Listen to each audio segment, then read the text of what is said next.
There I was, just a guy in a diving suit, exploring the deep ocean like it was a walk in the park. You know, doing my thing. I heard rumors about an abandoned research facility somewhere in the Pacific, and being the adventurous type, I decided to check it out. What could go wrong, right? The descent was eerie. The water got darker and colder, and I could feel the pressure building. It's like the ocean was swallowing me whole.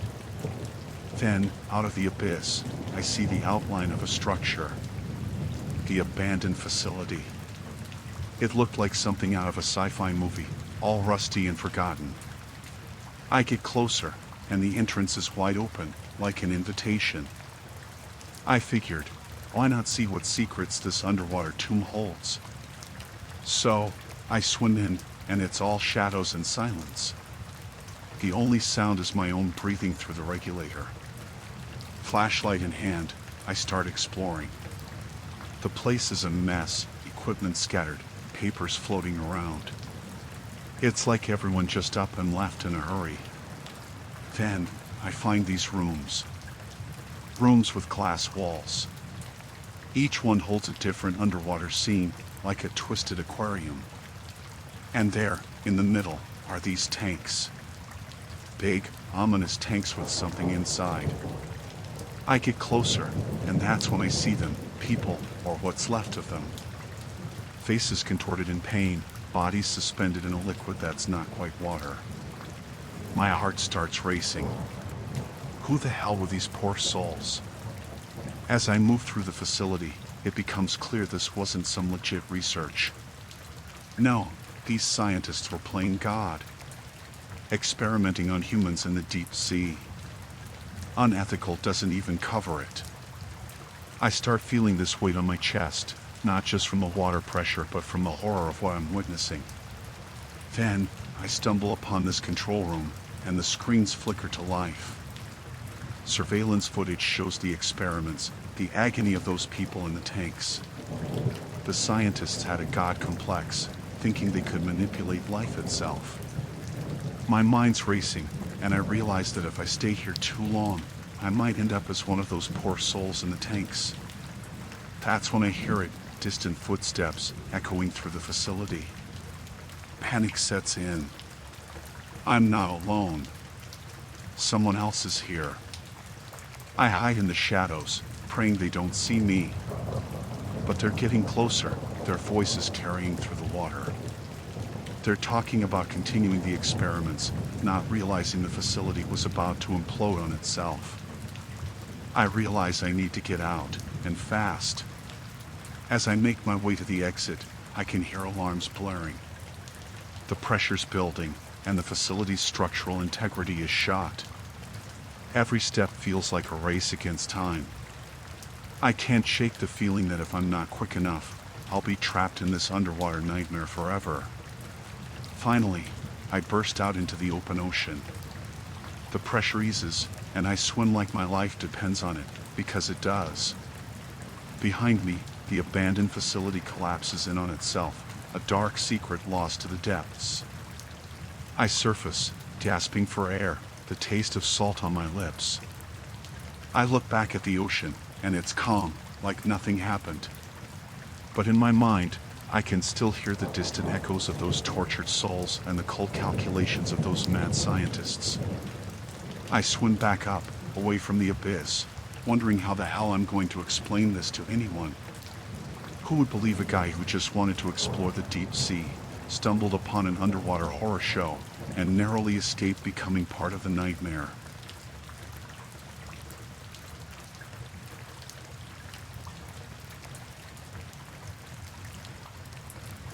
So, we're out in the icy waters off Greenland, just a bunch of guys trying to make a living by reeling in whatever the sea decides to throw at us. The weather's unforgiving, but it's just another day on the boat, you know? Little did we know, this would be more than just a routine fishing trip. We've been at it for hours, hauling in our catch, hands numb from the cold. That's when we start hearing these weird noises, like creaking and shuffling. I figure it's just the boat settling into the waves, but it doesn't take long for me to realize something's off. Reel off. We search the boat, checking every nook and cranny, and that's when we find him, a guy huddled in a corner, looking like he just escaped the jaws of death. He's all wild-eyed, shivering like a leaf, muttering stuff we can't make sense of. Turns out, he's a stowaway, and he's brought a whole lot of crazy with him. The guy's a complete mess, babbling about some sinister plot or another. He's paranoid, like the walls are closing in on him. We try to calm him down, but it's like talking to a brick wall.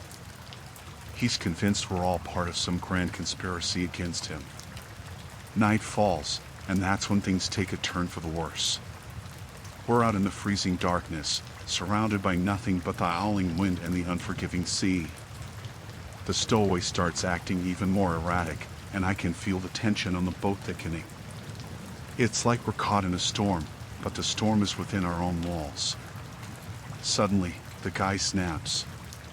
He's got this crazed look in his eyes, and before we can react, he pulls out a knife. The glint of the blade in the pale moonlight sends a chill down my spine. Panic sets in. We're trapped in the middle of the freezing ocean with a lunatic wielding a weapon. The captain tries to reason with him, but reason left the building ages ago. The stowaway lunges at the captain, and there's a struggle. I can't make out the details in the dark, but I hear grunts and curses, the sound of a desperate fight for survival. Then, the sickening thud. The captain collapses, clutching his side. Blood stains the icy deck. It's chaos. We're all yelling, scrambling to contain the situation. The stowaway stands there, panting, his eyes fixed on the havoc he's just unleashed. With the captain injured, the responsibility falls on us. We manage to overpower the stowaway, subduing him just long enough to tie him up. But the damage is done. Our captain is bleeding out, and the bitter cold is making everything worse. We radio for help, but the nearest vessel is hours away. The captain's groaning in pain, fading in and out of consciousness. We do what we can, applying makeshift bandages and trying to keep him warm. The stowaway, now bound and subdued, watches with a twisted satisfaction in his eyes. The hours crawl by, each minute feeling like an eternity. We're stuck in a nightmare, a freezing sea, a wounded captain, and a lunatic among us. The stowaway, now eerily calm, starts whispering cryptic nonsense, like he's possessed by some malevolent force. Just when we think we can't take it any longer, the distant hum of an approaching vessel breaks through the desolation. Relief washes over us, but it's tainted by the realization that this night will stay with us, like a shadow in the deep. As the rescue team takes over, we're left to process the madness that unfolded on the icy expanse. The stowaway is taken away, and we're left with questions that will haunt us. Why did this man snap? What demons were chasing him across the cold, unforgiving sea? We return to port, battered and scarred, forever changed by the horror that visited us in the Arctic darkness.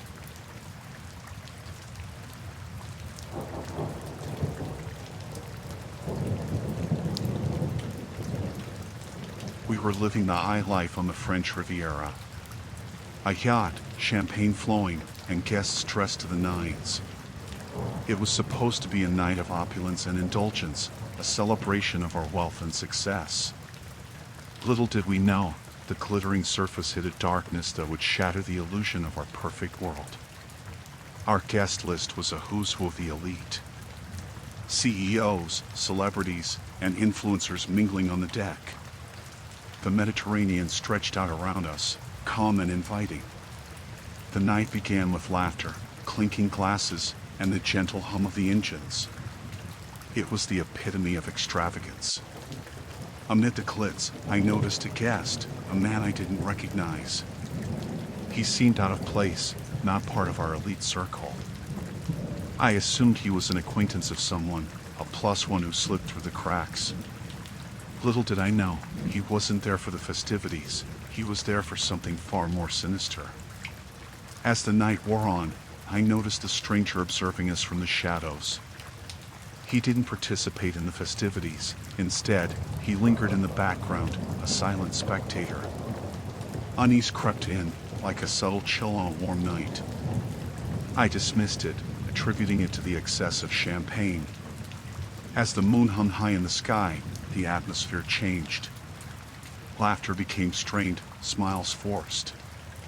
The stranger had disappeared, and a sense of foreboding settled over the yacht. That's when the lights flickered, plunging us into momentary darkness. Panic gripped the partygoers. A technical glitch, they said, but I couldn't shake the feeling that it was more. In the dim emergency lighting, I spotted the stranger again, this time moving with purpose. I approached him, trying to mask my concern with a veneer of hospitality. His eyes, cold and calculating, met mine. He muttered something about a vendetta, revenge for perceived wrongs. My mind raced to make sense of his cryptic words, but before I could comprehend, chaos erupted. He unleashed a meticulously planned series of events that would turn our paradise into a nightmare. The yacht, once a haven of luxury, became a claustrophobic maze. Guests were herded into confined spaces, their laughter replaced by panicked whispers. Security personnel scrambled to contain the situation, but it was clear they were dealing with a threat they hadn't anticipated. Locked in a room with other hostages, I tried to make sense of the situation. The stranger, it seemed, had a score to settle with someone among us. He spoke of betrayal, of a life ruined by the machinations of the wealthy. I realized he wasn't just a random intruder, he was a man with a vendetta against the privileged. Tensions escalated.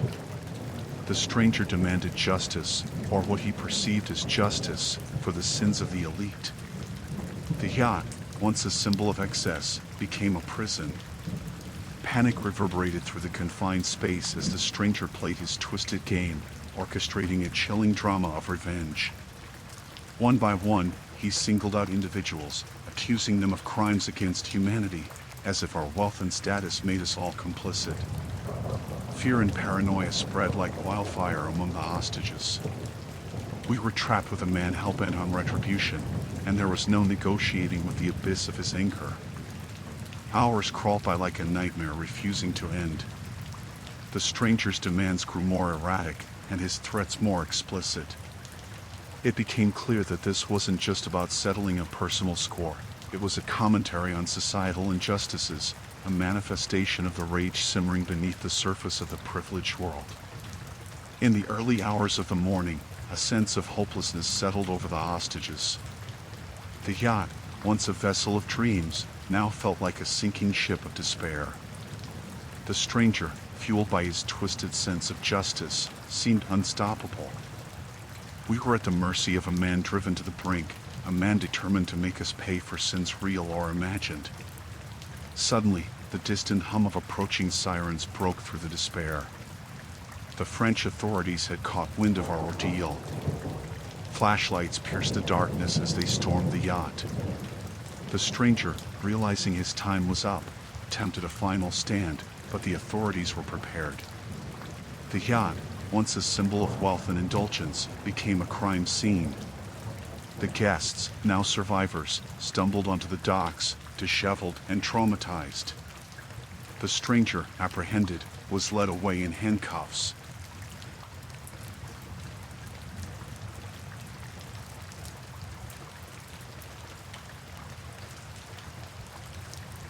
It was a routine day on the North Sea, the waves crashing against the hull of our rescue boat. The radio buzzed with a distress call, a desperate plea for help from a ship lost amid the tempest. My fellow crew members and I sprung into action, navigating through the choppy waters towards the coordinates. As we approached the distressed vessel, a shiver ran down my spine. The ship, battered by the unforgiving sea, looked like a ghost ship, abandoned to the mercy of the waves. The air was thick with tension as we boarded the vessel, greeted by an eerie silence broken only by the creaking of the ship. The ship's interiors were a chaotic mess, evidence of a struggle against the storm. Abandoned equipment, overturned chairs, and scattered belongings painted a picture of chaos. The ominous feeling intensified as we explored further, finding no signs of the crew except for one survivor. Huddled in a corner, a lone man, drenched and disoriented, mumbled about something unimaginable. His eyes held a haunted look, and his shaky voice struggled to convey the horrors he'd witnessed. He spoke of a conspiracy, of something sinister that led to the abandonment of the ship. I tried to make sense of his fragmented tale, a story of corruption, smuggling, and a crew silence for knowing too much. It seemed absurd, like a plot from a B-grade thriller, but the man's distress was palpable. He spoke of shady dealings, powerful figures, and a cargo that wasn't what it appeared to be.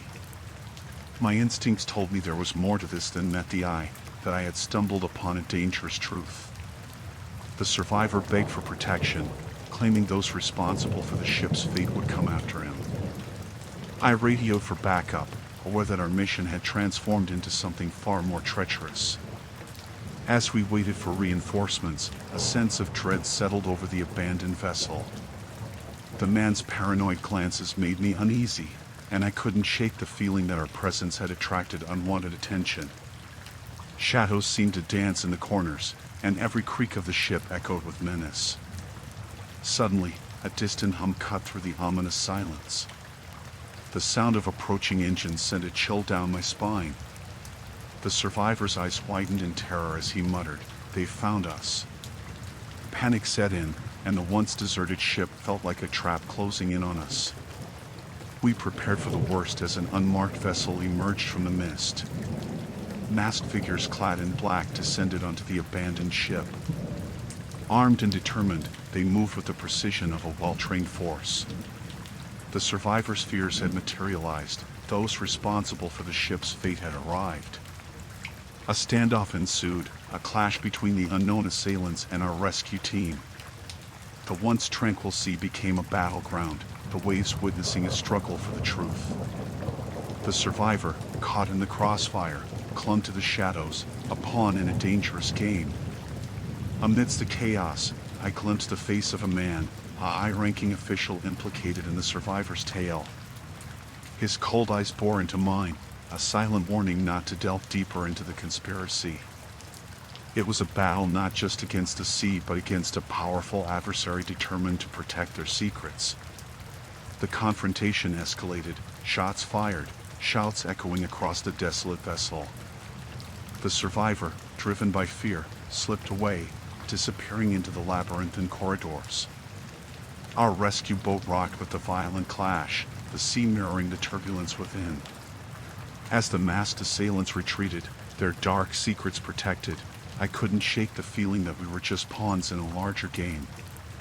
The survivor, the lone witness to the conspiracy, was gone, leaving behind unanswered questions and an unsettling truth. The sea held secrets darker than its depths, and our mission had plunged us into a perilous game of maritime intrigue.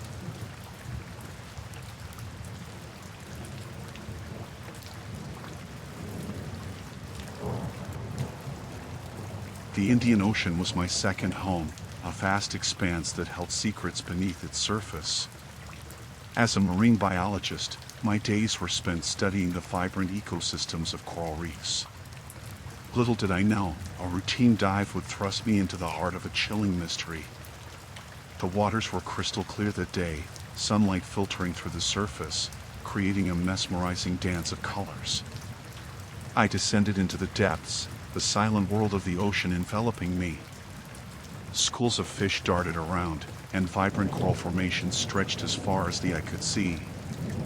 It was a serene scene, a tranquil ballet of life. As I explored, I noticed a peculiar anomaly on my sonar. A cluster of readings that hinted at something other than the usual marine life. Intrigued, I followed the signals, my curiosity overpowering any sense of caution. The underwater landscape gradually shifted, and the vibrant hues of the coral gave way to an eerie darkness. Descending further, I stumbled upon a sight that sent shivers down my spine, an underwater graveyard. The remnants of a sunken ship lay scattered across the ocean floor, a silent testament to a tragedy beneath the waves. The skeletal remains of the vessel were frozen in time, a haunting snapshot of a maritime disaster. My pulse quickened as I swam through the ghostly remnants, my senses heightened by the gravity of the scene. The ship's skeletal structure held an air of desolation, as if the ocean itself mourned the lives lost in its depths. It was a chilling reminder of the ocean's ability to both give and take away. My mind raced with questions. What had caused the ship to meet such a tragic end? Why was it hidden in the depths, concealed from the surface world? As a scientist, my instinct was to unravel the mysteries of the natural world, but this discovery felt like peering into a realm where answers only led to darker questions. I approached the ship's debris, the once mighty vessel reduced to a haunting echo of its former self. Broken portholes stared back at me like empty eyes, and tangled seaweed clung to rusted remnants. Every sway of the seaweed felt like a whisper, as if the ocean itself sought to reveal its secrets. Among the wreckage, I discovered a corroded door hanging ajar. It beckoned me like a portal to the unknown. With trepidation, I pushed it open, the creaking of metal amplified in the silent underwater expanse. The ship's interior, now a sanctuary for marine life, bore witness to the passage of time. As I navigated the submerged corridors, I stumbled upon a series of sealed compartments. The air within them felt oppressive, a hint of tragedy locked away. It was then that I uncovered the ship's terrifying secret, remnants of human habitation. Personal belongings suspended in a watery abyss, frozen in a perpetual limbo. The ship's log, waterlogged and disintegrating, revealed a harrowing tale of desperation and despair. A voyage gone awry, crew members trapped in the watery depths, and a futile struggle for survival. The words on the decaying pages echoed the silent screams of those who had met their end in the unforgiving ocean. Dread settled over me as I pieced together the tragic narrative. The ship, once filled with life and purpose, now lay as a testament to the cruel unpredictability of the sea. Every artifact, every rusted surface, told a story of lives extinguished beneath the waves. As I ascended from the underwater graveyard, the sunlit waters above felt like a distant memory. The ocean, with its beauty and brutality, had revealed a side that transcended the boundaries of the living.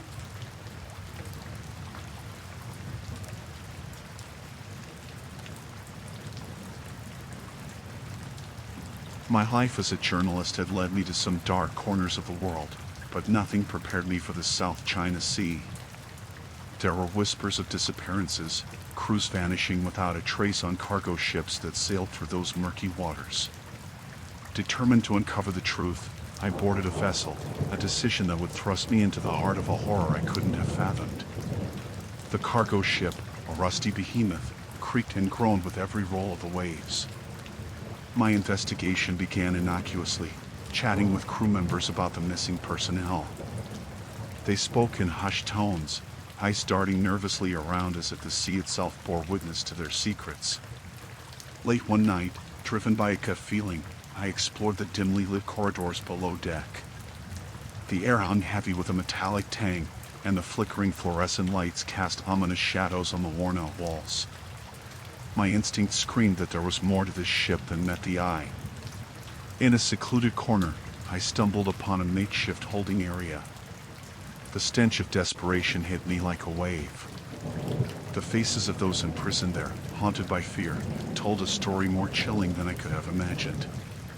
They were victims of a human trafficking operation, ensnared in the underbelly of this seemingly ordinary cargo ship. As I delved deeper, I discovered a network of illicit dealings. The ship had become a floating prison, transporting human cargo under the guise of legitimate trade. The traffickers, masked in shadows, operated with a ruthless efficiency that sent shivers down my spine. This was a nightmare, one that surpassed the tales of disappearances I had initially set out to uncover. Caught in the throes of this revelation, my journalistic instinct kicked in. I needed evidence, a damning exposé that would expose the traffickers and bring justice to the victims. Every creak of the ship, every stifled sob from the captives, fueled my determination to unearth the truth. I documented the conditions, the cramped spaces, the desperation etched on faces, and the dehumanizing reality of human trafficking. The ship, a vessel of nightmares, became my haunting backdrop as I gathered the evidence that would expose the darkness lurking beneath the surface. But the traffickers weren't oblivious to my presence. Paranoia spread among them, manifesting in glares and whispered threats. The ship, once a labyrinth of hidden horrors, now felt like a trap closing in on me. My every move was scrutinized, and the tension hung thick in the air. As I raced against time to complete my investigation, a plan formed in my mind, an escape for those whose lives had become pawns in this macabre game. The victims, stripped of their dignity, clung to the hope that someone could break their chains. The night was my ally as I orchestrated a daring rescue. Guided by the flickering emergency lights, we moved stealthily through the ship's labyrinthine corridors. Every footstep echoed the weight of our collective fear, and the pulse of adrenaline drowned out the creaks of the ship. The traffickers, oblivious to our movements, were caught off guard. In the dead of night, we emerged from the shadows, the captives transformed into a determined force seeking freedom. Chaos erupted as the traffickers, outnumbered and unprepared, faced a rebellion from the depths of their floating prison. As we neared the ship's deck, a newfound resilience gripped the liberated captives. The South China Sea, once a desolate expanse, became a symbol of both our escape and the fight against the horrors we left behind. With a makeshift raft, we navigated the unforgiving waves, leaving the cargo ship and its dark secrets in our wake.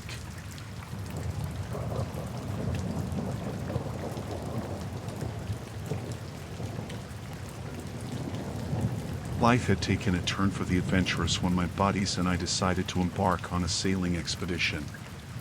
The allure of the open sea beckoned, promising us uncharted territories and hidden paradises.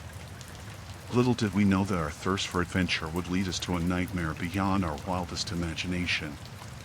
The day we stumbled upon that isolated island remains etched in my memory like a recurring nightmare. The azure waters teased us, luring us toward an untouched tropical paradise. The island emerged on the horizon, draped in lush greenery and framed by pristine beaches. Excitement pulsed through our veins, fueling the adrenaline of discovery. Our first encounter with the islanders was idyllic. A charismatic leader welcomed us with open arms, a smile that hid secrets, and a charm that masked a darker truth. Their community seemed utopian, a tight-knit group living in harmony with nature. We were invited to share in their bounty, and for a moment, the island felt like a haven untouched by the complexities of the outside world. As the sun dipped below the horizon, the islanders gathered around a roaring bonfire, their rhythmic chants echoing through the night. The leader, a magnetic figure with piercing eyes, spoke of unity, enlightenment, and a life untainted by the chaos of civilization. It was a seductive narrative, drawing us into a web of illusions that concealed the peril lurking beneath the surface. The following day, our yacht anchored in the bay, we explored the island's interior. Its beauty was beguiling, but subtle signs of an unsettling reality began to manifest. Whispers among the islanders hinted at a darker purpose. Unanswered questions dangled in the humid air as we uncovered remnants of ships scattered like forgotten dreams in the dense foliage. It was during an innocent conversation with a local that the first shiver of unease gripped my spine. A fleeting remark about the island's past, a history woven with the wreckage of ships that had ventured too close. I dismissed it as folklore, an attempt to mystify their island paradise. As night fell, a subtle shift in the atmosphere hinted at the impending nightmare. The charismatic leader's rhetoric took a sinister turn, his words dripping with fanaticism. The bonfire that once symbolized unity transformed into a flickering portal to a descent into madness. In the darkness, we glimpsed hooded figures emerging from the shadows, their faces masked by an unsettling devotion. Fear gnawed at our guts as we realized the islanders weren't the idyllic community they pretended to be. Their charismatic leader was orchestrating a ritual, a deadly dance fueled by a fanaticism that eclipsed reason. Chaos erupted as we attempted a desperate escape, The island, once a tropical haven, transformed into a labyrinth of terror. Hooded figures pursued us through the dense jungle, their chants now echoing with menace. We stumbled upon a hidden cave, a refuge that became our last stand against the encroaching darkness. As we huddled in the cave's shadows, the islanders' fanaticism reached its peak. A grotesque culmination of their ritual unfolded, merging horror and devotion. The bonfire blazed brighter, casting flickering shadows on the cave walls, each dance of flame a harbinger of our impending doom. The leader's voice rose to a crescendo, his words an unholy incantation that echoed through the cave. It was then that we understood the island's secret, a cult that preyed on passing ships, a deadly trap ensnaring unwitting adventurers in a web of fanaticism and ritualistic horror. In the claustrophobic darkness of the cave, we clung to the hope of survival. The hooded figures, driven by an unholy fervor, closed in on us. The air thickened with terror as the bonfire's glow seeped into our refuge, exposing the shadows that danced like malevolent spirits. The cave became a battleground, our screams blending with the islanders' chants. We fought against the nightmarish tide, every futile struggle an act of defiance against a cult determined to consume us. In the chaos, the line between survival and surrender blurred, our fate hanging in the balance. As the first rays of dawn painted the horizon, we emerged from the cave, survivors of a nightmarish encounter that would forever haunt our dreams.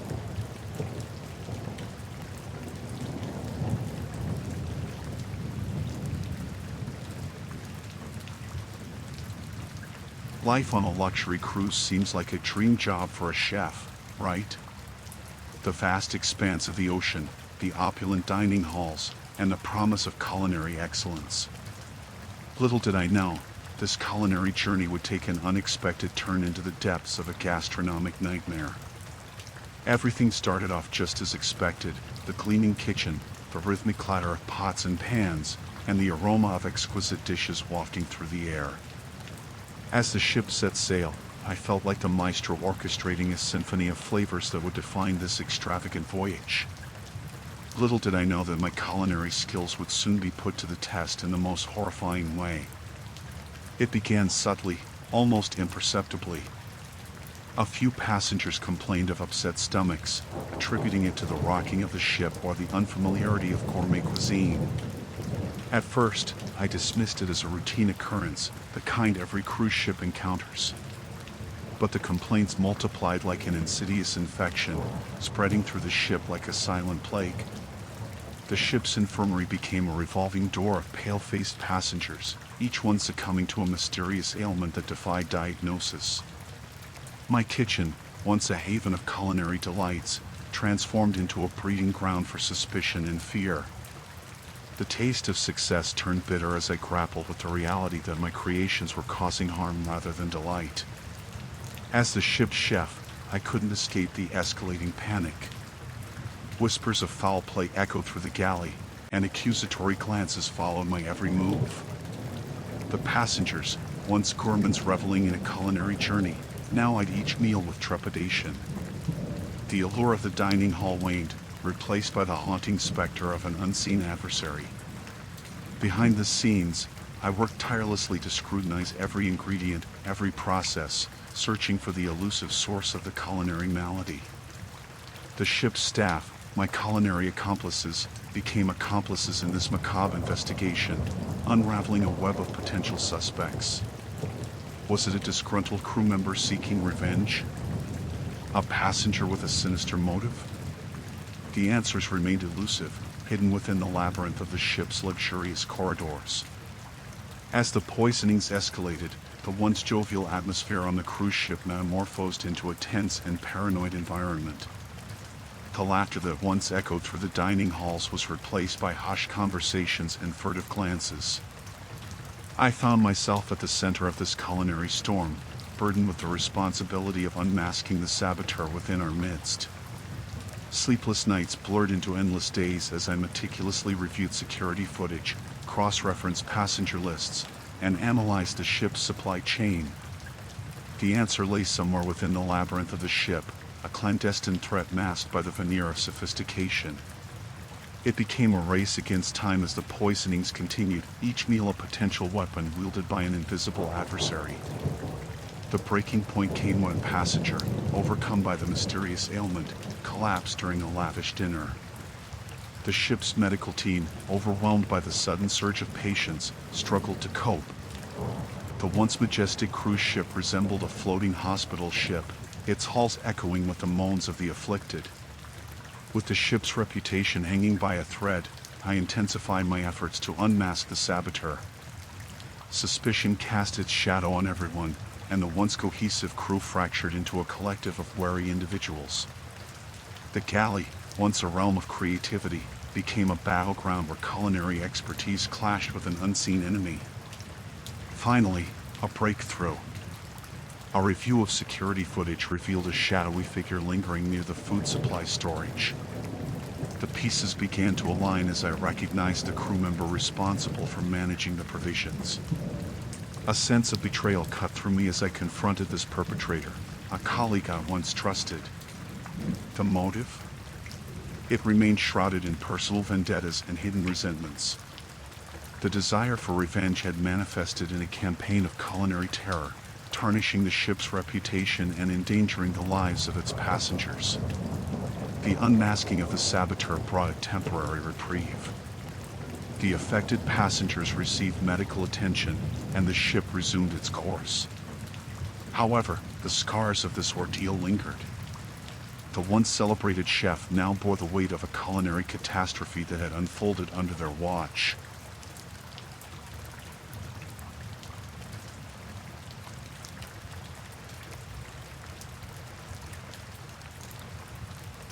Working on an oil rig in the Gulf of Mexico sounds like a tough job, and let me tell you, it is. The days are long, the work is hard, but it pays the bills. You get used to the constant hum of machinery, the smell of oil, and the endless expanse of the ocean. But nothing could prepare me for what I stumbled upon one fateful day. It started innocently enough. Just another day of routine maintenance and checks. I was doing my rounds, inspecting the pipes and machinery for any signs of wear and tear. That's when I noticed something off, something I wasn't supposed to see. Barrels, big ones, being haphazardly tossed overboard. I couldn't believe my eyes at first, illegal dumping right here in the Gulf. Now, you might wonder why I didn't just look the other way. Well, it's not that simple when you've got a conscience, and you know that what you're witnessing is not just against the rules but downright criminal. These barrels, I suspected, contained hazardous waste, a blatant violation of environmental regulations. I had a choice to make: report it and risk becoming a target, or keep quiet and let the Gulf suffer. I'm no hero, just a regular guy trying to make a living, but the thought of the environmental damage being done right under our noses ate at me. So, I did what anyone with a shred of decency would do. I gathered evidence, photos, documents, anything that could prove what I'd seen. Then, I reported it to the higher-ups, thinking they'd handle it and justice would prevail. Little did I know, I had just crossed a line that powerful people would stop at nothing to protect. Things escalated quickly. Suddenly, I found myself in the crosshairs of a corporation more concerned with profit margins than environmental responsibility. I started receiving threats, anonymous messages warning me to keep my mouth shut. At first, I thought it was just some sick prank, but when my brakes failed one day on the way home, reality hit me like a freight train. I was being targeted, and they weren't playing around. Fear became a constant companion, lurking in the shadows of my every move. The corporation's reach was far-reaching, and it seemed like they had eyes everywhere. I couldn't trust my colleagues. Anyone could be in on it. Sleepless nights turned into paranoid days. I was on edge, looking over my shoulder at every turn. My life had become a suspenseful thriller, and I was the unwitting protagonist. I reached out to the authorities, hoping they'd provide protection, but bureaucratic wheels turn slow, especially when it's a battle against corporate giants. One evening, as I sat in a dimly lit bar nursing a drink, a stranger approached. A slick suit, cold eyes, the classic corporate enforcer. He didn't beat around the bush. Drop the case, disappear, or face the consequences, he hissed, a thinly veiled threat that sent shivers down my spine. But I couldn't back down. I'd seen too much, and the guilt of staying silent outweighed the fear of retribution. I became a recluse, moving from one cheap motel to another, always looking over my shoulder, always ready for the next threat. One night, as I huddled in my motel room, the power went out. The sudden darkness was suffocating, and the silence that followed was deafening. I fumbled for my phone, and as the dim glow illuminated the room, I saw it, a shadowy figure in the corner. My heart raced, and before I could react, a sharp pain erupted in the back of my head. I woke up in a dimly lit room, disoriented and groggy. The slick-suited enforcer stood over me, a sinister smile playing on his lips. "You should have stayed quiet," he sneered. The room felt like a prison, and the realization hit me. I was at their mercy. Days blurred into nights as I languished in that dim room, the cold floor my bed, and the fear my constant companion. The corporation had me right where they wanted, helpless, broken, a cautionary tale for anyone who dared to challenge their authority. But even in the depths of despair, a spark of defiance remained. As they underestimated me, thinking they'd crushed my spirit, I plotted my escape. It took every ounce of resilience and cunning to outsmart my captors, but I managed to slip through their fingers like sand. I emerged from that ordeal battered and bruised, but with a fire burning within. The evidence I collected was my trump card, a weapon against the corporate monolith that had tried to silence me. With newfound determination, I reached out to investigative journalists, environmental agencies, anyone who could help expose the truth. The story hit the headlines: illegal dumping, corporate corruption, and the lone whistleblower who defied the odds. The corporation, once invincible, now faced public outrage and legal consequences. My ordeal had become a rallying cry for environmental justice, a testament to the power of one voice against the darkness of corporate greed.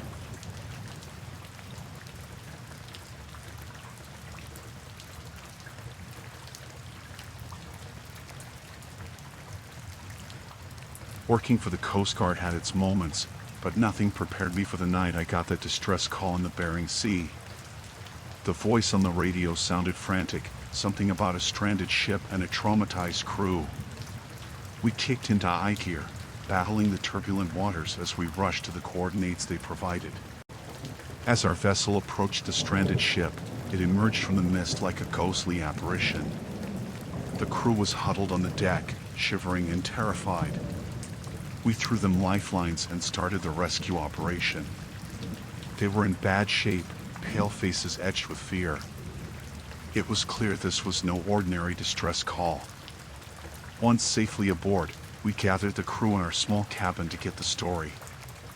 The captain, a weathered man with haunted eyes, began recounting the events that led to their distress. They had been on a routine fishing expedition, nothing out of the ordinary, until they stumbled upon an abandoned vessel drifting in the icy waters. Curiosity got the better of them, and they decided to board the derelict ship, thinking they might find salvageable goods. What they found, however, was a nightmare. Empty corridors echoed with distant, muffled sounds.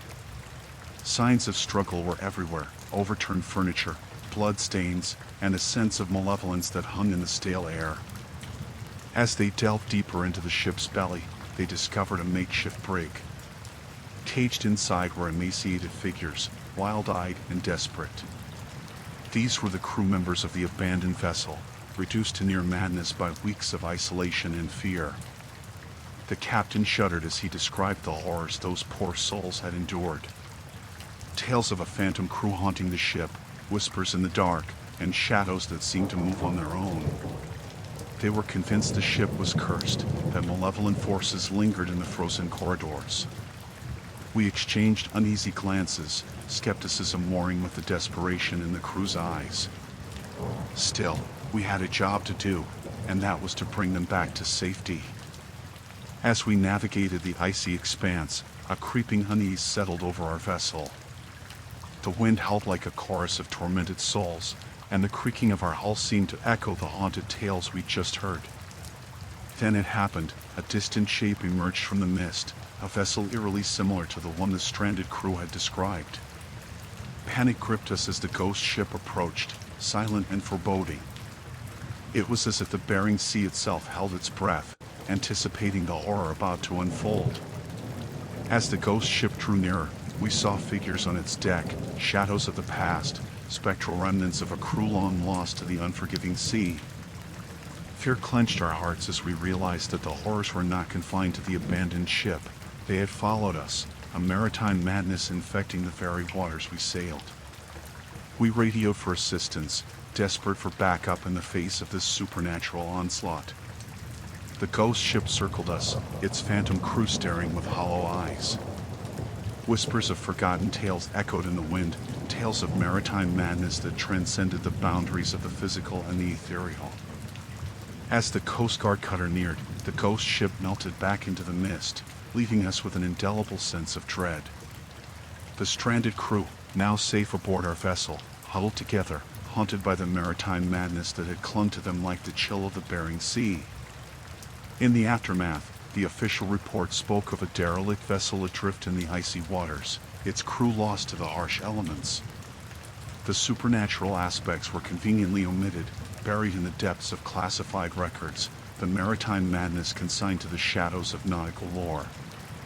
But those of us who were there that night, who felt the cold breath of the sea whispering tales of maritime madness, carry the weight of that horror.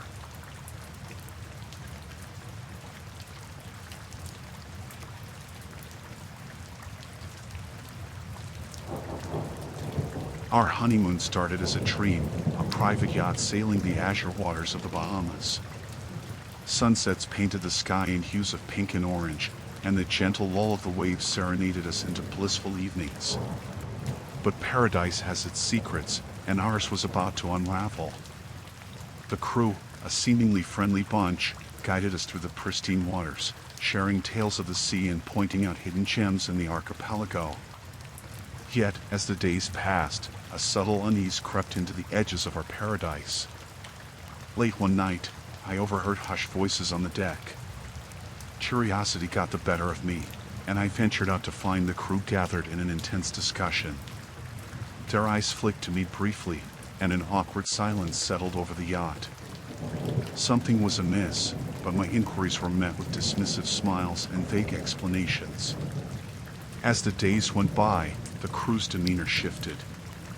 The friendly banter turned into wary glances, and their smiles now seemed forced. I chalked it up to my imagination, the paranoia of being in an unfamiliar place with unfamiliar faces. But a gnawing feeling lingered in my gut. One evening, I stumbled upon a locked room in the lower deck. The crew seemed visibly disturbed when I inquired about it, brushing it off as a storage space. The key, however, eluded me, and my attempts to pry into its secrets were met with stern warnings. The air grew heavy with tension, and my wife shared my growing unease. Whispers of conspiracies danced in our minds, fueled by the crew's furtive glances and cryptic conversations.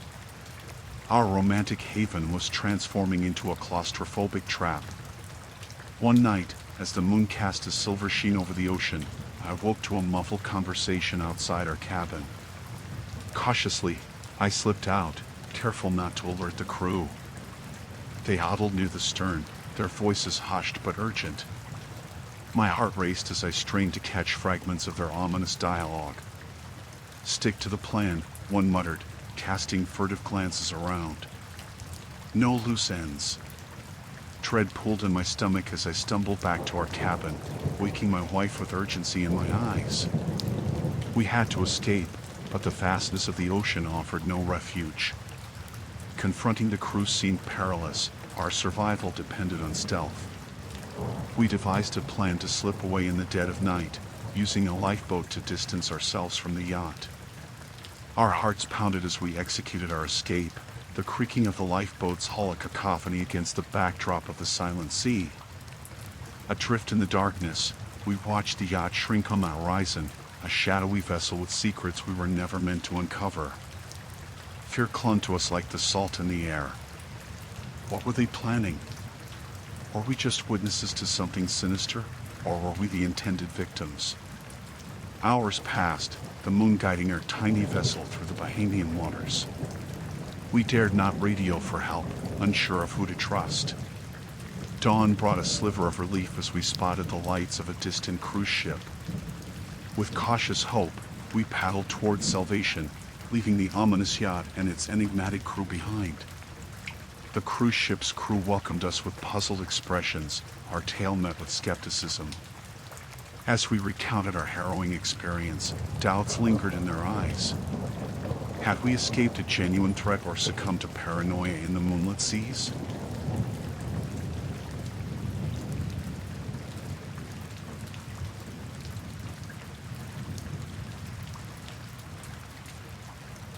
The North Pacific, vast and unforgiving, was the stage for a nightmare I never thought I'd live. We were a ragtag salvage crew, chasing rumors of a sunken ship with untold treasures beneath the cold waves. Little did we know, the ocean held secrets darker than the abyss itself. Our vessel bobbed on the choppy waters, the salty wind biting through our jackets as we zeroed in on the coordinates. The sea, usually indifferent to our pursuits, seemed to murmur warnings that went unnoticed in our excitement. We lowered our rusting submersible, its creaks of protest echoing our own apprehension. As we descended into the murky depths, the ghostly silhouette of the sunken ship materialized. It lay dormant, a relic from the past waiting to divulge its enigmatic cargo. The cargo hold, a rusted maw, yawned open like the mouth of some forgotten leviathan. We maneuvered our robotic arms to pry open one of the crates. The metal groaned in protest, revealing an array of unmarked boxes sealed with a cold finality. Ignoring the chill that slithered down my spine, I ordered the crew to bring one on board. The first crate revealed a cache of old documents, written in languages long forgotten. It hinted at a history veiled in secrecy, entwined with whispers of experiments and maritime experiments gone awry. The crew, usually boisterous, fell into a hushed unease as we sifted through the eerie relics. Night fell, casting an oppressive darkness over the ocean. The ship creaked as if awakening from a slumber, its haunted past pulsating through the metal. I brushed off the uneasy feeling, attributing it to fatigue and the surreal nature of our discovery. The second crate harbored something far more malevolent. As we cracked it open, a putrid odor oozed out, clinging to the air like a curse. Inside, our eyes met rows of decaying corpses, preserved by the cold abyss. Panic rippled through the crew, stifled only by the realization that these were not victims of a modern tragedy, they were relics from a bygone era. The ship groaned louder, a mournful dirge echoing through the ocean's depths.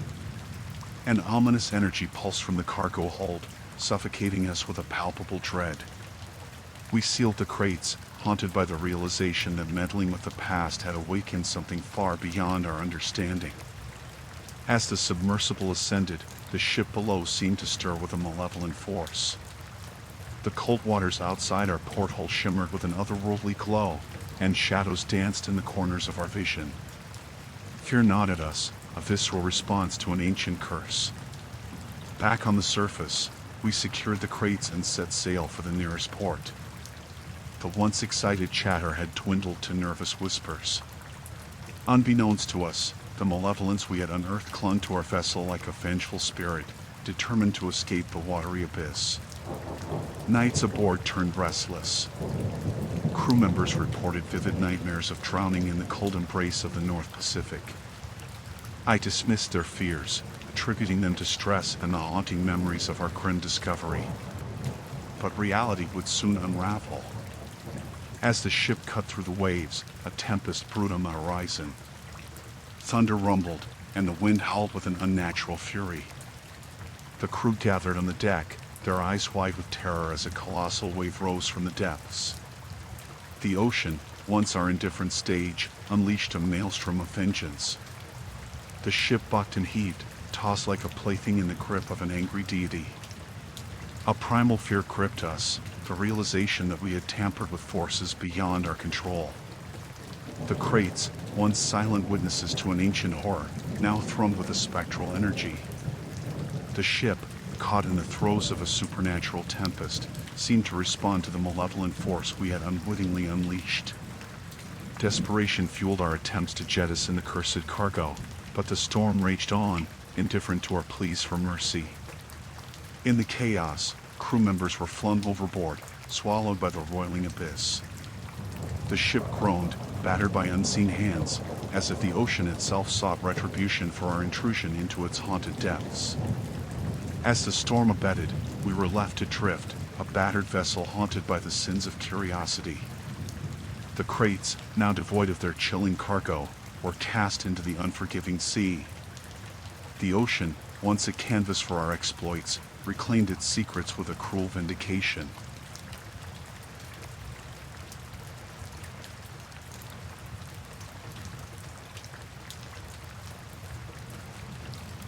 The Arctic Ocean, a vast expanse of icy desolation, held secrets I never imagined. I was a submarine commander, navigating the unforgiving depths in silent pursuit of the unknown. Our mission was routine, or so we believed until the sonar pinged with a cryptic anomaly. We descended into the frigid abyss, the hum of the submarine the only company in the darkness. The sonar revealed an abandoned sub, its hull scarred with marks of violence. My heart quickened as we approached, the chilling reality sinking in. We were not alone in these icy depths. The abandoned sub told a tale of desperation. Bloodstains adorned the cramped corridors, a testament to a struggle that played out in the suffocating confines of the submarine. Abandoning protocol, I ordered the crew to investigate the haunting vessel, hoping to uncover the enigma that lurked beneath the frozen waves. As we navigated the lifeless corridors of the derelict sub, a sense of foreboding gripped us. The walls whispered the echoes of the final moments, the metallic taste of fear lingering in the air. Signs of a chaotic evacuation were everywhere, as if the crew fled in imminent doom. In the captain's quarters, a cryptic message was scrawled on a damp notebook. "They came from below. We are not alone." My mind raced with the implications of an unknown adversary lurking in the depths. The crew exchanged uneasy glances, the silence of the Arctic Ocean amplifying the weight of our discovery. Driven by an unsettling compulsion, we continued our descent into the abyss. The sonar now revealed a field of silent sentinels, a submarine graveyard hidden beneath the ice. These sunken vessels, frozen in time, bore witness to a maritime tragedy obscured by the Arctic's icy shroud. The wreckage told a story of relentless pursuit. Submarines, once instruments of power, lay defeated and broken. Scorch marks adorned the twisted metal, evidence of a desperate struggle that unfolded in the inky blackness. It was as if the ocean itself sought to reclaim those who dared to defy its secrets. Amidst the wreckage, a chilling revelation surfaced. The logs from the doomed subs hinted at a pursuit by an unknown adversary, a phantom force that emerged from the depths, leaving destruction in its wake. The entries spoke of sonar anomalies, sightings of shadows beneath the ice, and an inexplicable sense of dread that accompanied them. As we retraced the doomed vessel's final moments, paranoia tightened its grip. Shadows danced on the periphery of our vision, and the once familiar hum of the submarine became an eerie symphony of uncertainty. The line between reality and hallucination blurred in the oppressive silence of the Arctic depths. Suddenly, the sonar emitted a spine-chilling ping, a signature that echoed through my nightmares. A colossal form materialized on the screen, its movements deliberate and predatory. Panic seized the crew as we realized the phantom force that haunted the Arctic was now hunting us. The submarine shuddered as if caught in the grip of a monstrous leviathan. Warning lights flickered, and alarms screamed in protest as we descended further into the abyss. The once impenetrable walls of the submarine now felt like a fragile barrier against the unknown horror that lurked in the frigid darkness. In a desperate bid for survival, We maneuvered through the labyrinth of sunken subs, the colossal entity in relentless pursuit.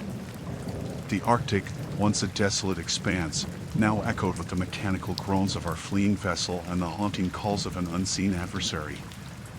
As we breached the surface, gasping for the precious air denied to us in the depths, the sonar fell silent.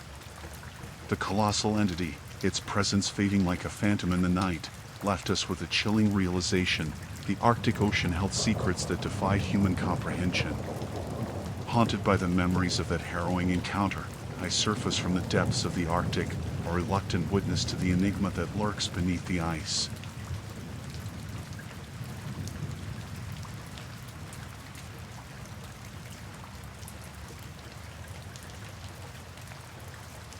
It was a solitary journey, me against the vastness of the Atlantic. The waves seemed to stretch endlessly in every direction, and the only company I had was the creaking of the boat and the rhythmic lull of the ocean. Days melted into nights, and the horizon held an unbroken line between the sea and the sky. As I sailed into the heart of the Atlantic Triangle, a subtle unease settled over me. The compass spun erratically, refusing to settle on a fixed direction. It was as if the laws of navigation had abandoned this desolate stretch of water, leaving me adrift in a sea of uncertainty. The first sign that something was amiss came with the repeating patterns in the waves. It felt like déjà vu, the same sequence of crests and troughs playing out over and over. I checked my navigation instruments, hoping to find an explanation, but they offered no solace. Days blurred together as time lost its grip on reality. The sun rose and set in a perpetual loop, and the calendar on my boat seemed stuck in an unending loop of dates. It was a disorienting experience, the monotony of the sea juxtaposed with the disconcerting repetition of time. One eerie evening, as the sky melted into hues of red and orange, I saw another sail on the horizon. At first, I dismissed it as a mirage born from the solitude of the open sea, but as it drew closer, I saw myself, or, more precisely, another version of me sailing an identical boat. Fear gripped me as our vessels neared, and our eyes locked across the expanse of water. The other me wore the same expression of terror and confusion mirrored on my own face. It was a surreal encounter, a meeting of two selves adrift in this temporal anomaly. Communication between us proved futile. Shouts carried across the waves, but our words dissipated in the wind, leaving only the ghostly echoes of our attempts at connection. As we sailed alongside each other, our boats maintaining a synchronous dance, I glimpsed variations in our appearance and the wear on our vessels, each telling a unique story of survival. The encounters multiplied. Versions of myself, each wearier than the last, appeared on the horizon. Some sailed with a haunted look, while others seemed resigned to the cyclic fate that bound us. It was a procession of pasts and futures converging in the desolation of the Atlantic Triangle. In one iteration, a version of me screamed warnings about the dangers of the triangle, recounting tales of shipwrecks and unexplained disappearances. Another simply stared into the abyss, the vacant gaze of a sailor who had surrendered to the relentless march of time loops. Days turned into weeks, and the encounters became more frequent.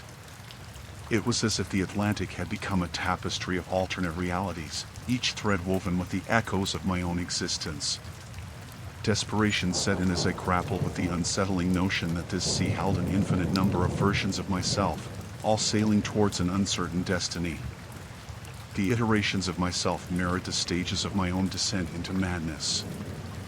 I pleaded with them for answers, but their eyes held the same despair that I felt within myself.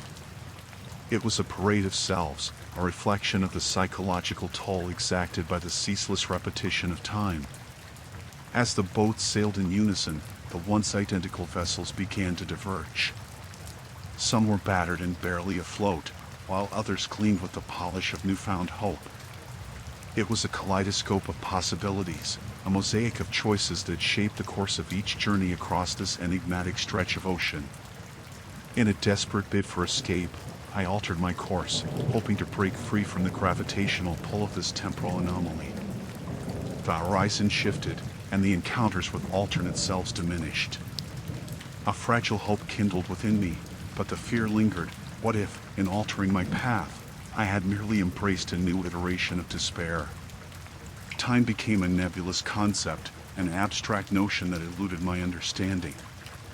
The sun no longer rose or set. Instead, it hovered in a perpetual limbo, casting an unchanging glow over the relentless sea. The repeating patterns in the waves persisted, a silent testament to the relentless cycle that bound me to this maritime purgatory. As I sailed on, the encounters with alternate selves dwindled. It was as if the Atlantic, having woven its tapestry of reflections, released me from its temporal grip. The sea, once a realm of solitude, now embraced me in its familiar monotony. The fear remained, however, a lingering shadow of the surreal odyssey that unfolded within the heart of the Atlantic Triangle. Eventually, the compass steadied, and the waves returned to their natural rhythm. The boat sailed forward, leaving behind the haunting echoes of time loops and alternate realities. The Atlantic, with its secrets buried beneath its depths, revealed nothing of the enigma that had held me captive. As the coastline emerged on the horizon, I sailed towards the embrace of solid ground, haunted by the specter of the Atlantic Triangle.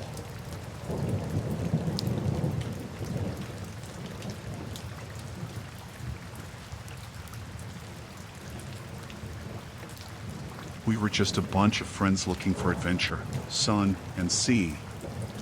The Caribbean seemed like the perfect setting for our sailing escapade. Little did we know, our quest for sun-soaked bliss would turn into a nightmare.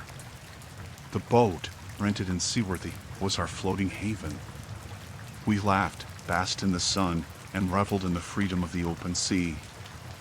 It was an idyllic escape from the pressures of daily life. As the wind filled our sails, we felt invincible, conquering the waves as we sailed toward the unknown. It all changed when we spotted an island off the beaten path.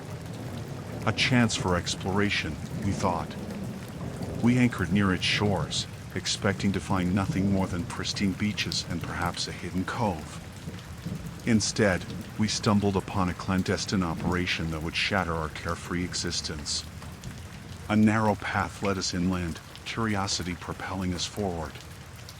As we approached, we noticed makeshift structures hidden beneath the dense foliage. The smell of gasoline hung heavy in the air. Then, we saw them, men hardened by a life at sea, unloading bales of illicit cargo from a speedboat. Fear seized us, and we realized the danger we unwittingly stumbled upon.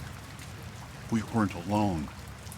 The smugglers, with their faces obscured by the shadows of makeshift shacks, had spotted us.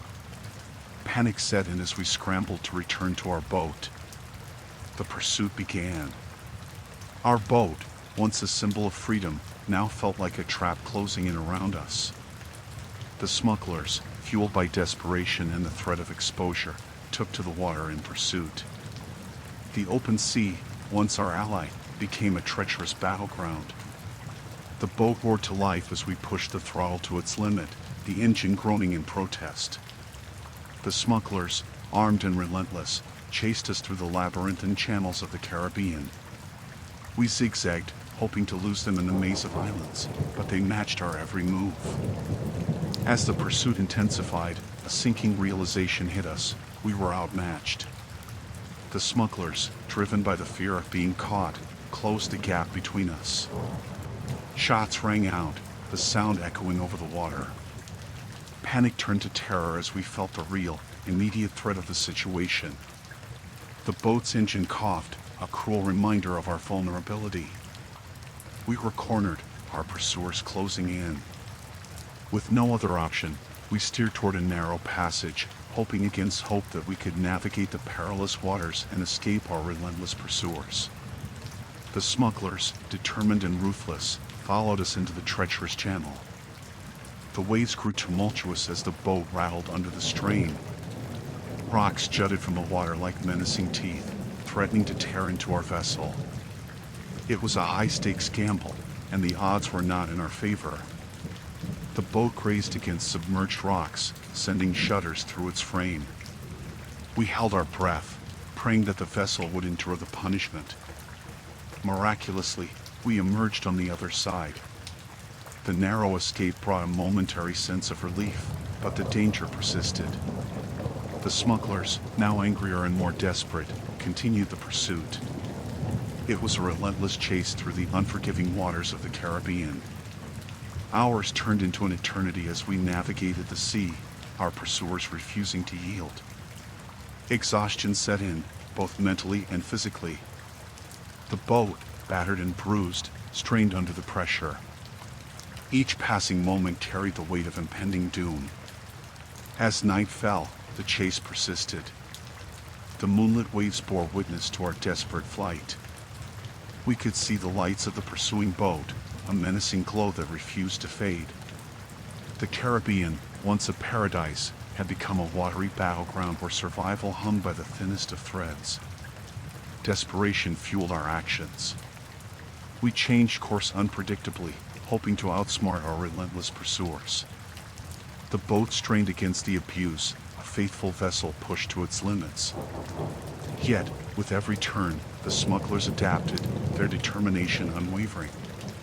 It was a game of cat and mouse played out on the vast canvas of the Caribbean. The line between predator and prey blurred as the pursuit reached its climax. Our once carefree sailing adventure had transformed into a fight for survival against an unseen enemy. The smugglers, realizing the futility of the chase, finally relented. Perhaps the risk of exposure outweighed the reward. As their boat faded into the distance, a mixture of relief and disbelief washed over us. We had narrowly escaped the clutches of a criminal enterprise that lurked beneath the surface of paradise. We sailed on, haunted by the shadows of that fateful encounter. The Caribbean, with its azure waters and gentle breezes, now bore the scars of a high-stakes pursuit. Our idyllic adventure had become a tale of survival, a story etched into the memory of a group of friends forever changed by the dangers lurking beneath the surface of paradise.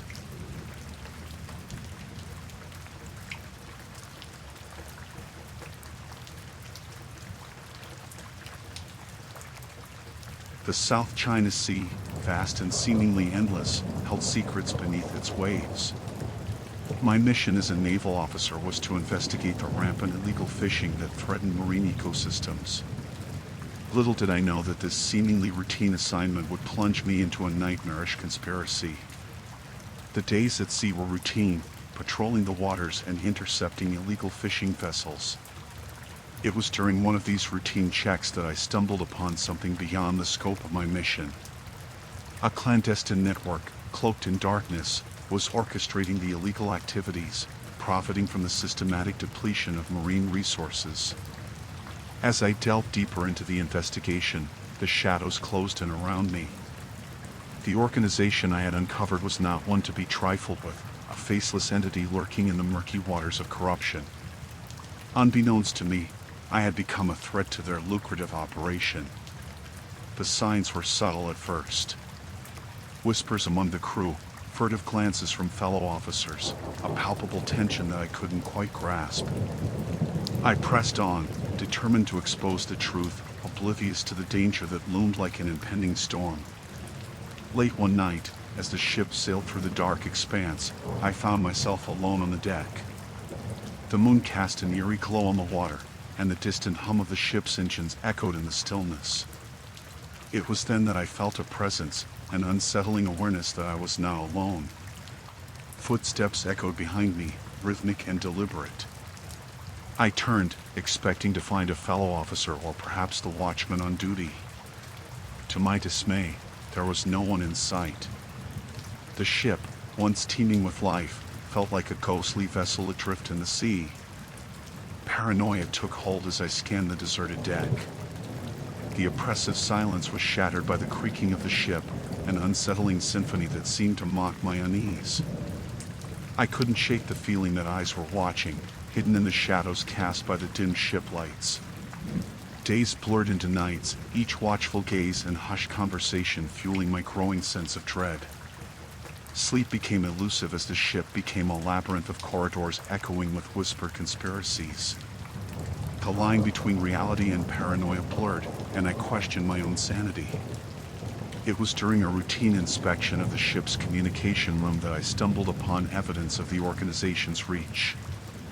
Coded messages, hidden in plain sight, revealed a web of corruption that extended far beyond the seas I patrolled. The illegal fishing operation was just the tip of the iceberg. Fear gripped me as I realized the magnitude of what I had uncovered. The organization, ruthless and powerful, had infiltrated the very heart of the naval operation. My attempts to report my findings were met with skepticism and veiled threats. It seemed the conspiracy reached high into the echelons of power. One night, as I stood alone on the bridge, contemplating my next move, I felt a cold breeze, a chilling breath of something unseen. The ship's lights flickered, casting eerie shadows that danced on the walls. The hum of the engines became a haunting melody, a prelude to the terror that awaited. It was then that the ship's intercom crackled to life, a voice distorted and unrecognizable. A sinister message, laced with menace, warned me to abandon my pursuit or face dire consequences. Panic set in, and the ship, once a bastion of safety, now felt like a trap closing in around me. As I retreated to my quarters, the oppressive atmosphere clung to the air. Every creak of the ship, every sound, became a harbinger of doom. Sleep offered no solace. Dreams were haunted by the specter of a faceless adversary. In the following days, I became a shadow of my former self, haunted by the relentless pursuit of an enemy I couldn't see.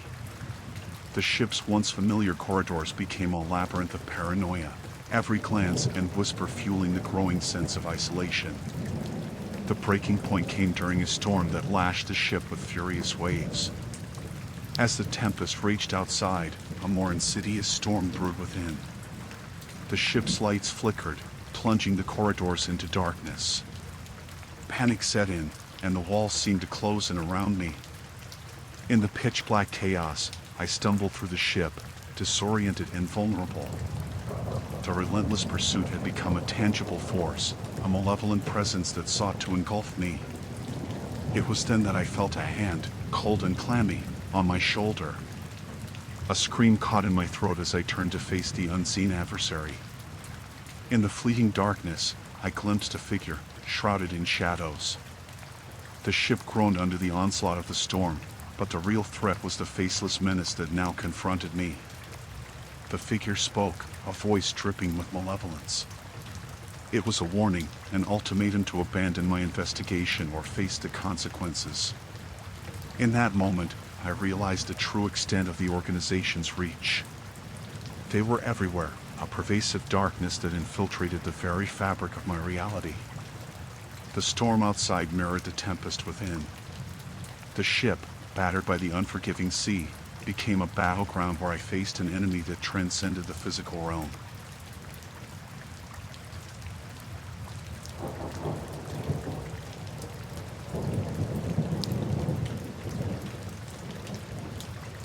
The Mariana Trench, the deepest point on Earth, held mysteries untold. As a submersible pilot, I had ventured into the abyss countless times, but one fateful dive would unravel the darkest secret hidden beneath the ocean's depths. The descent into the trench was routine, the submersible creaking under the immense pressure. The only company was the distant hum of machinery and the steady beat of my own heart. The cold, dark expanse stretched before me, an alien world illuminated only by the submersible's dim lights. It was during a routine survey that I stumbled upon an anomaly on the sonar. A structure, unnatural and imposing, loomed in the darkness.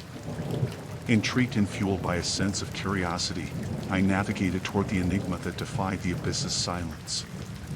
As the submersible's lights revealed the structure, a chill crawled down my spine. An underwater facility, hidden in the deepest reaches of the trench, stood like a ghostly sentinel. The water, normally clear and tranquil, now seemed to ripple with a malevolent energy. I cautiously approached, the submersible's floodlights revealing a metallic entrance, devoid of any marine growth. The hatch, eerily out of place in the natural surroundings, beckoned me like a portal to the unknown. Compelled by a mixture of dread and morbid curiosity, I entered. The air inside was stale, a testament to the facility's isolation from the ocean's currents. The dimly lit corridors stretched before me, lined with metallic walls that seemed to echo with the hushed whispers of a clandestine past. The silence was oppressive, broken only by the distant hum of machinery. As I explored deeper into the facility, a sense of foreboding settled over me. Rooms filled with scientific equipment hinted at experiments conducted in secrecy. Abandoned laboratories, their equipment eerily untouched by time, held an air of clandestine dread. It was in one such room that I discovered the evidence, files, documents, and recordings detailing human experimentation at the ocean's unforgiving depths. The facility, a covert project hidden from the world, had become a submerged nightmare of ethical transgressions. The recordings revealed the desperate voices of those subjected to the experiments, a chorus of anguish that resonated through the cold, metallic walls. The images captured on film were a grotesque collage of pain and suffering, etched into the very fabric of the facility. As the reality of the situation dawned on me, a deep-seated fear took hold. The facility, seemingly abandoned, bore witness to the unspeakable horrors that had unfolded in the pitch-black isolation of the Mariana Trench.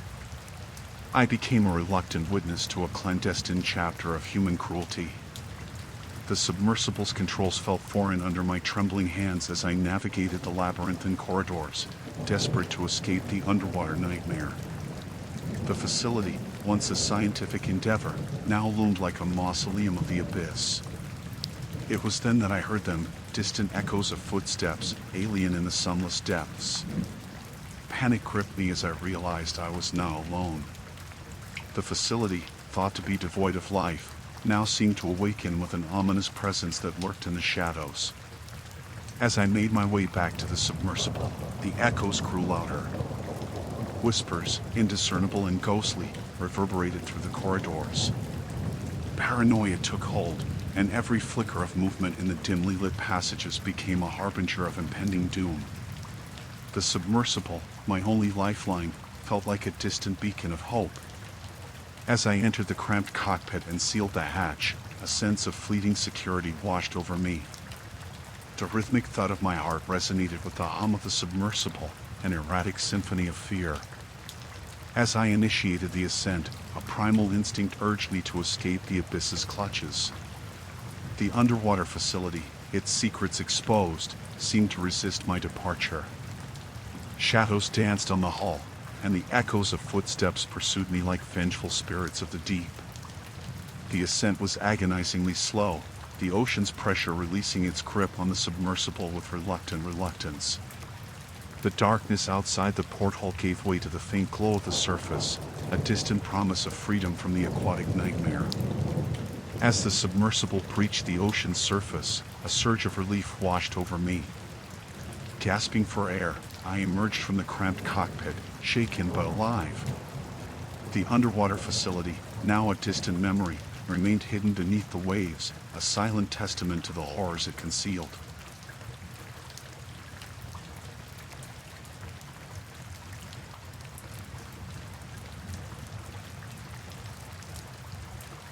Sailing the Bermuda Triangle is like playing with fire, and I should have known better.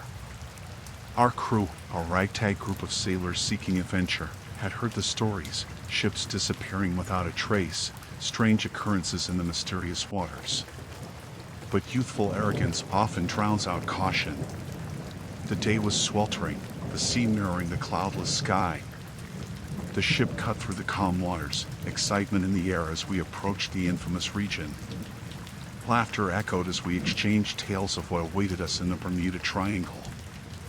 Then, on the horizon, an eerie sight, a ship, ancient and desolate, bobbing aimlessly like a forgotten relic. Curiosity mingled with trepidation as we decided to investigate. It was as if time itself had abandoned this vessel, leaving it to rot in the heart of the enigmatic triangle. Boarding the abandoned ship, the air hung heavy with a palpable tension. The creaking of wooden boards beneath our feet reverberated through the silent corridors. Our flashlights flickered, struggling against the oppressive darkness that seemed to devour their feeble beams. Each step felt like a descent into the unknown. It didn't take long to realize that this ship was more than just a forsaken hulk. It was a vessel of nightmares. Rusty chains dangled from the ceiling like macabre decorations, and the stench of decay wafted through the stagnant air. As we explored further, a subtle sound reached our ears, whispers, soft and haunting. Yet, no lips moved, and the shadows cast by our flashlights seemed to dance to an invisible rhythm. The crew exchanged uneasy glances, the bravado of earlier replaced by a shared unease. The ship, once silent as the grave, began to come alive. Unearthly groans echoed from the bowels of the vessel, and flickering lights illuminated forgotten corners. Panic rippled through the crew as we realized we were not alone. Unseen eyes watched our every move. It started subtly, whispers growing into disembodied voices that spoke in languages unfamiliar. The air grew thick with a suffocating malevolence, and a sense of dread settled over the ship like a shroud. Sleep became elusive as nightmares plagued our restless nights. Then came the apparitions, ghostly figures that materialized in the dimly lit corridors. Faces contorted in agony, eyes hollow and accusing. They didn't speak, yet their silent screams echoed through the haunted ship, etching terror into our souls. Fear gripped us, a visceral fear that transcended reason. The once joyful camaraderie dissolved into paranoia, suspicion breeding like a virus. Sleep deprived and tormented, the crew turned on each other, blaming the supernatural for our descent into madness.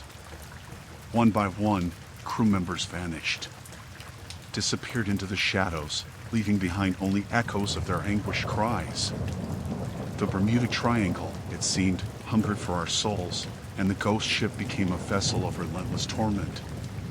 It was then that I saw him, a specter with hollow eyes, hauntingly familiar.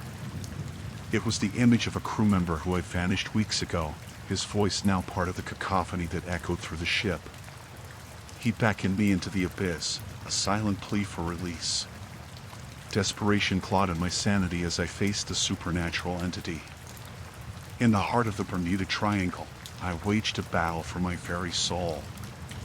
The ship, a purgatory for lost spirits, demanded a toll, and the crew, now reduced to a handful, clung to survival like drowning men grasping at flotsam.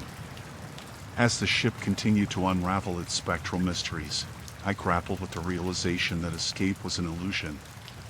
The Bermuda Triangle, a realm where the fabric of reality frayed, held us captive in its malevolent embrace. The ghost ship, a conduit between worlds, had become our nightmarish purgatory. Days blurred into nights as the battle between the living and the dead reached a fever pitch. Shadows danced to an unholy rhythm, and whispers became guttural chants that reverberated through the ship's hollow corridors. Madness clung to us like a relentless leviathan, its tentacles tightening with each passing hour. It was then, in the heart of that cursed ship, that I understood. The Bermuda Triangle was no mere stretch of ocean. It was a gateway to the supernatural, a realm where the boundaries between life and death blurred into indistinct shadows. As the remaining crew members dwindled, I faced the inevitable. The ghost ship, a purveyor of suffering, had claimed us all. The Bermuda Triangle, a malevolent force beyond comprehension, had woven our fates into its haunted tapestry. The ship, once an abandoned relic, now sailed eternally through the abyss, a vessel for lost souls ensnared in the Bermuda Triangle's spectral grip.